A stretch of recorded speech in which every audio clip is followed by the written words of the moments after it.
So we were talking about the Tantra model of the mind. The root chakra is responsible for survival. Anything to do purely with the body is in the root chakra.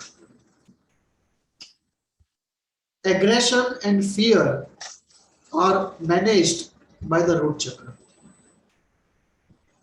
So when we look at fear and aggression, they are centered in the root chakra at the base of the spine. When we look at sexuality, sense pleasures, envy, it is centered in the sex chakra. When we look at power, it is centered in the solar plexus, solar chakra. When we look at emotions of love, belonging, attachment, loss, they are centered in the heart chakra. When we look at expression, creativity, art, it is in the throat chakra. When we look at knowledge, it is in the Ajna chakra.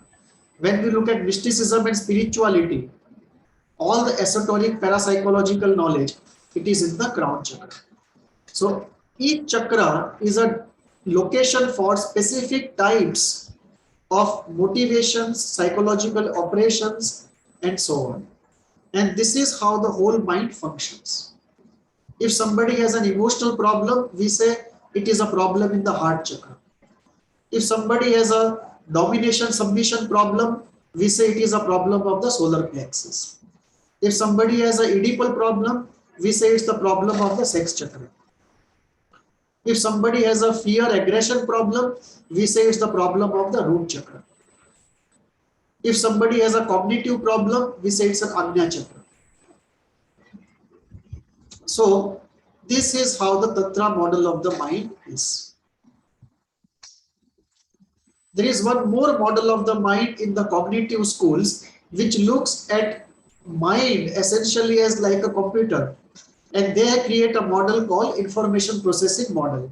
That information comes from environment, sensation is experienced by the system, sensation is converted to perception, perception then takes it to short-term memory, some part of it goes to long-term memory, if necessary it is accessed, and then again goes back to the short-term memory, then it goes to decision making, a decision is executed in the environment.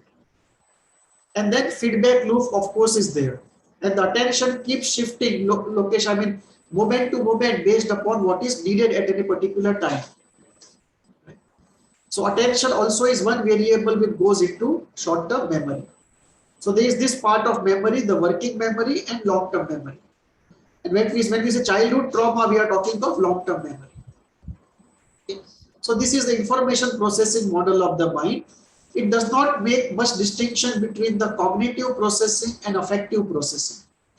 It does not talk about primacy of childhood, of how information processing done in childhood is very different from information processing which happens later on. So it's not very psychoanalytic friendly model, but it is one model in the cognitive psychology domain.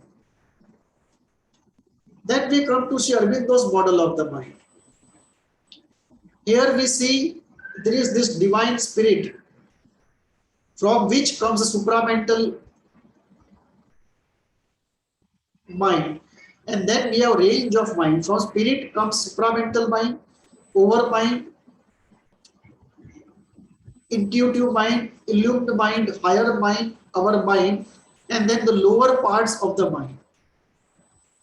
So Sri Aurobindo puts together the 5 bodies and chakras of the tantras, but adds to it these elements.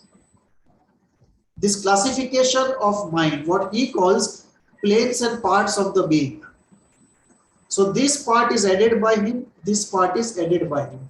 Some of these additions are reclassifications, new nomenclature, but some parts are completely new.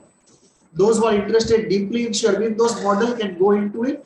This model itself will take 2 hours to explain what is the thinking mind, what is the dynamic mind, but what is important is this. from the spirit, which is all conscious, to the inconscient at the bottom. And then we have the subconscient above the inconscient.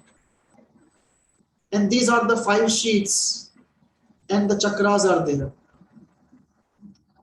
What new he has done is, he has very clearly elaborated the different levels of the mind, from ordinary thinking level to all the higher levels. So from ordinary mind, higher mind, illumined mind, intuitive mind, over mind, supramental, and then pure spirit. And the 4 goals in Sri Aurobindo's philosophy are: first, experience the state of no thought; second, experience the psychic; third, rise to experience oneness with the spirit; fourth, slowly understand all these levels and bring the power of them to the normal state and transform yourself completely. So this is not a school of liberation, this is a school of transformation. Because in India we had 2 major schools of Buddhism, Jainism, Advaita, which are essentially schools of liberation. That nothing can be done about this world, all you can do is to save yourself. And then there is a school of transformation which says this world can be changed in a fundamental way. And Sri Aurobindo belongs to that school of transformation. Tantra also belongs to the school of transformation. And then comes my heat model, where I talk about Sri Aurobindo's model and then put Jung's collective unconscious, personal unconscious, and the ego, which I call personality ego, which is different from Freud or Jung's ego. This is personality ego and not the system ego. So I divide ego into 2. The system ego into the unconscious, which is operating defense, is there, creating the compromises at a very elemental level. And then the personality ego, which is more of a social construct, which is more closer to Kohut's self. And there is this reality in the philosophical terms, and the reality creates a principle which is the ground of the universe, and that creates the one anchor, and from there the whole system flows. This part is philosophical. Even if you don't go into it, does not matter, but you can only factor in certain forces coming from outside the system, and this is the model. This is the psyche, and this is the ego interacting with the outside world. If you look at it from the top model, it is like the psychic, and then you have the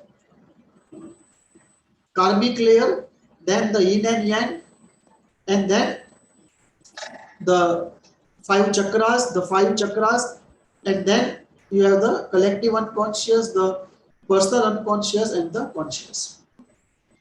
This is how it would look.